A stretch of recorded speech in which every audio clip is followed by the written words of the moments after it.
बलूचिस्तान में शुक्रवार को अज्ञात हमलावरों ने मुफ्ती शाह मीर को गोली मारकर हत्या कर दी।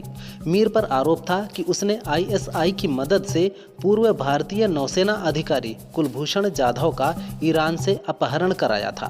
वह मस्जिद से रात की नमाज अदा करने के बाद बाहर आ रहा था, तभी बाइक सवार हमलावरों ने उसे घेर कर नज़दीक से गोलियां मारी। पाकिस्तान में फिर एक बार सवाल गूंज रहा है कि आखिर भारत के दुश्मनों को कौन मार रहा है। अमेरिका में एक बार फिर हिंदू मंदिर पर हमला हुआ है। इस बार दक्षिणी कैलिफोर्निया के सबसे बड़े हिंदू मंदिरों में से एक श्री स्वामी नारायण मंदिर को अपवित्र किया गया और उसकी दीवारों पर भारत विरोधी नारे लिखे गए। हमलावरों ने मंदिर की दीवारों पर हिंदू वापस जाओ और अन्य एंटी इंडिया संदेश लिखकर माहौल भड़काने की कोशिश की। पिछले कुछ महीनों में यह इस तरह की दूसरी घटना है। एनसीपी की महिला विंग ने राष्ट्रपति द्रौपदी मुर्मू को लेटर लिखा है। इसमें मांग की गई है कि महिलाओं को एक हत्या करने की छूट दी जाए, क्योंकि महिलाएं दमनकारी बलात्कारी मानसिकता को खत्म करना चाहती हैं। विंग की अध्यक्ष रोहिणी खडसे ने कहा, हम सभी महिलाओं की ओर से एक हत्या करने के लिए छूट की मांग कर रहे हैं। इसका उद्देश्य राज्य में कानून और व्यवस्था की स्थिति को लेकर राज्य सरकार पर निशाना साधना है। गुजरात में राहुल गांधी ने जिस तरह से अपने ही नेताओं की पोल खोली, उसके बाद से कांग्रेस में सियासत गर्मा गई है। राहुल के बयान पर दिग्विजय सिंह ने कहा, मुझे याद है मैं जब एमपी के सीएम के रूप में गुजरात में प्रचार करने गया था, तब मुझे निर्देश दिए गए थे कि मैं आरएसएस के खिलाफ ना बोलूं, हिंदू नाराज हो जाएंगे। उन्होंने कहा, बीजेपी शोषक तत्वों का समूह है जिसका उद्देश्य धर्म के नाम पर लूट कर सत्ता हासिल करना है। सीएम योगी आदित्यनाथ ने होली के दिन जुमे की नमाज को लेकर दिए गए संभल सीओ अनुज चौधरी के बयान का समर्थन किया है। उन्होंने कहा कि वह पहलवान रहा है, जिस किसी को रंग से परहेज है वह घर में रहकर नमाज पढ़े। अगर मस्जिद जाकर नमाज पढ़नी है तो रंग से परहेज ना करें। होली के अवसर पर एक दूसरे की भावनाओं का सम्मान होना चाहिए। स्वाभाविक रूप से जुमे की नमाज शुक्रवार को होती ही है। होली साल में एक बार पड़ती है।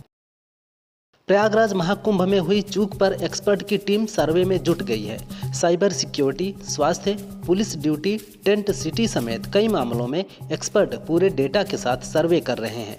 इस सर्वे की पूरी जिम्मेदारी आईआईटी कानपुर के एक्सपर्ट को दी गई है। महाकुंभ में कहां चूक हुई, उससे कैसे निपटा जा सकता था, पहले किस तरह की तैयारी की जा सकती थी, इस पर रिपोर्ट तैयार कर टीम सरकार को सौंपेगी।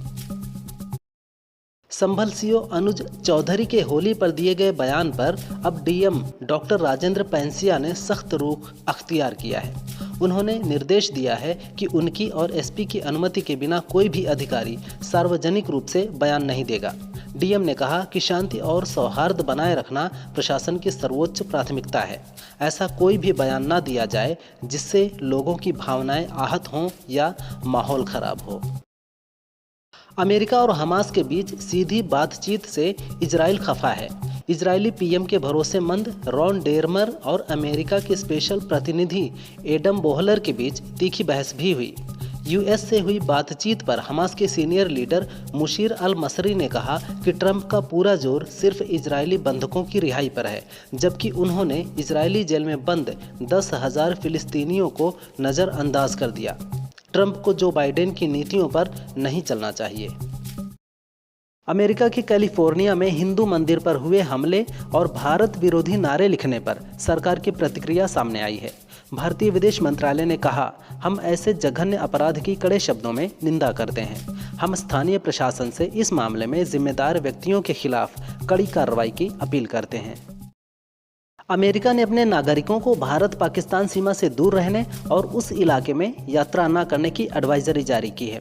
एडवाइजरी में कहा गया है कि एलओसी के आसपास के इलाकों और बलूचिस्तान और खैबर पख्तूनख्वा प्रांतों में आतंकी गतिविधि और सशस्त्र संघर्ष हो सकते हैं, इसलिए लोगों को यात्रा करने से पहले सोचना चाहिए। शुक्रवार को भी पाकिस्तान के बलूचिस्तान में हिंसा की घटना सामने आई है।